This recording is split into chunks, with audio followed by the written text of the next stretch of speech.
في الفيديو اللي فات خلصنا 80% من جهاز التنفس الصناعي، فتعالى معايا نخلص ال 20% الباقيين واللي هنتكلم فيهم عن ميكانيكال فنتليتور مود.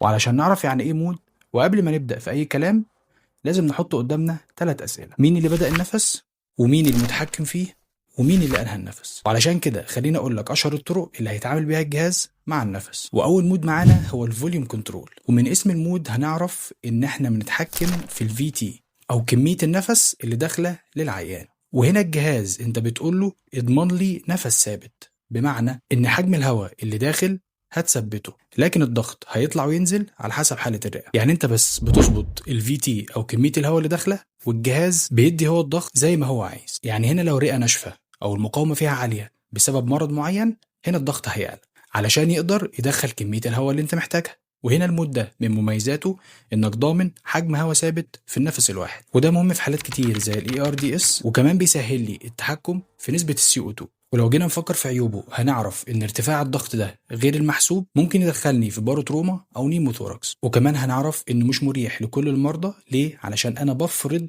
نفس ثابت، فبالتالي زيادة ونقص البريشر محتاج مراقبة كويسة. يعني انت حرفيا بتقول للجهاز دول شوية الهواء دخلهم لي بأي ضغط. ونيجي لتاني مود وهو البريشر كنترول، وهو عكس الفوليوم كنترول تماما، عشان انت هنا بتثبت ضغط معين بصرف النظر عن كمية الهواء اللي داخله في النفس الواحد، واللي بتتغير على حسب حالة الرئة. كأنك بالظبط بتقول للجهاز ده اخرك في الضغط، ادي هواء على قد ما تقدر بالضغط ده وما تعديهوش. ومن مميزات المود ده ان احنا بنقلل النيموثوركس والباروتروما واللنج انجري، فبالتالي هنضمن راحة اكتر للعيان. والمود ده بيبقى افضل في الحالات الصعبه شويه علشان احنا بنضمن ان الهواء داخل بشكل الطف. اما من عيوبه ان كميه الهواء اللي داخله في النفس الواحد متغيره، يعني ممكن لاي سبب من الاسباب يحصل هايبوفنتليشن، وده ممكن يحصل لما كميه الهواء اللي داخله في النفس الواحد تقل، وبالتالي ممكن هنا يحصل زياده في السي او 2. علشان كده المود ده محتاج متابعه مستمره بالاي بي جي، وكمان يبقى عيننا على الفي تي. ونروح من هنا لتالت مود وهو الاسيست كنترول، وهنا الجهاز بيدي المريض عدد انفاس محدده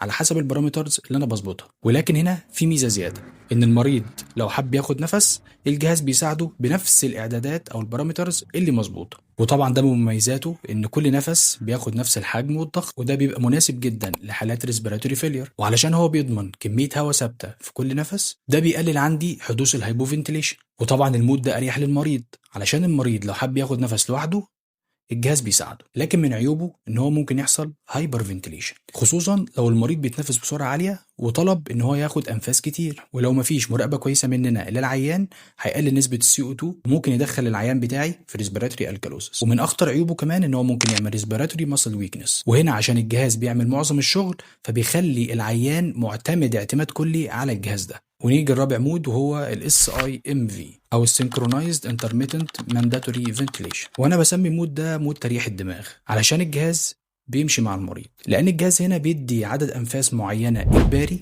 ولو حب المريض ياخد نفس لوحده بيخليه ياخده سبونتينيوس. وهنا الجهاز بيريح المريض بتاعي لان هو بيخليه ياخد النفس في وقت ما يحب، ومش بيجبره انه ياخد نفسه السبونتينيوس في وقت محدد. فمن مميزاته ان هو بيحافظ على الريسبيراتوري ماسل علشان بيخلي المريض بتاعي يعتمد على نفسه وقت ما يحب.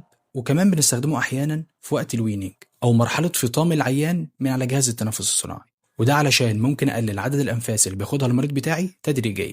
لكن من عيوبه لو انا مش عامل تقييم كويس للعيان بتاعي المريض هيعمل مجهود اكبر من امكانياته، فبالتالي ممكن ادخله في هايبوفنتيليشن. علشان كده تقييم المريض وتقييم حالته قبل اختيار المود ده مهم جدا. وخامس مود معانا وهو البي اس في او البريشر سبورت فنتيليشن، والمود ده معتمد تماما على المريض، لان هنا المريض هو اللي بيبدا النفس، الجهاز بس بيزق معاه بشويه ضغط علشان يكمل نفسه. يعني مفيش مانداتوري بريث، كله سبونتينيوس. ومن مميزاته نفس طبيعي اكتر، وكمان بيخفف المجهود عن المريض بتاعي عشان الجهاز بيساعده. ومن عيوبه ان لو حصل اي ديتيريوريشن في المريض بتاعي ممكن يحصل له مشكله كبيره. اما سادس مود معايا هو البي ار في سي او البريشر ريجوليتد فوليوم كنترول، وده مود من اسمه تحس ان هو هجين هايبريد، بيجمع ما بين الفوليوم كنترول والبريشر كنترول. وده بيسمح لي ان انا احدد الفي تي بتاعي او كميه الهواء اللي داخله في النفس الواحد، ويسمح لي كمان ان انا اعدل الضغط عشان اوصل كميه الهواء دي باقل ضغط ممكن، وكمان اقلل الكومبليكيشن.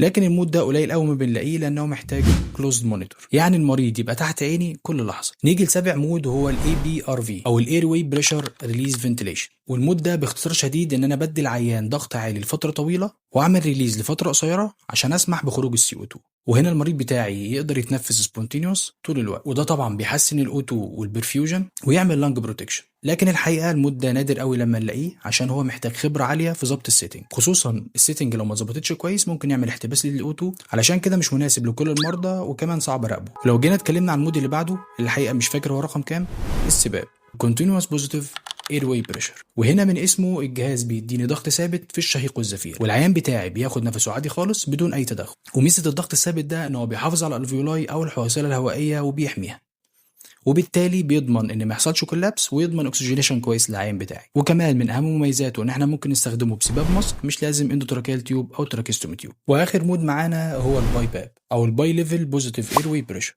وهو نفس فكره السباب، لكن الاختلاف ما بينهم ان السباب بيبقى فيه ضغط ثابت، لكن في الباي باب بيبقى فيه ضغطين مختلفين، ضغط عالي عند الشهيق عشان يساعد المريض ياخد نفسه بسهوله، وضغط اقل عند الزفير علشان المريض يخرج نفسه اسهل، وده بيبقى اكتر استخدامه في مرضى السي او بي دي. لكن في النهايه خليني اقول لك ان مفيش مود معين هو الانسب او الاحسن، كل مود بيبقى على حسب حاله البيشنت او المريض اللي قدامي. وبكده نبقى وصلنا ل 100% من جهاز التنفس الصناعي. ولو مشكله الجهاز التنفس الصناعي بالنسبه لك اتحلت، ما تنساش الفولو والشير.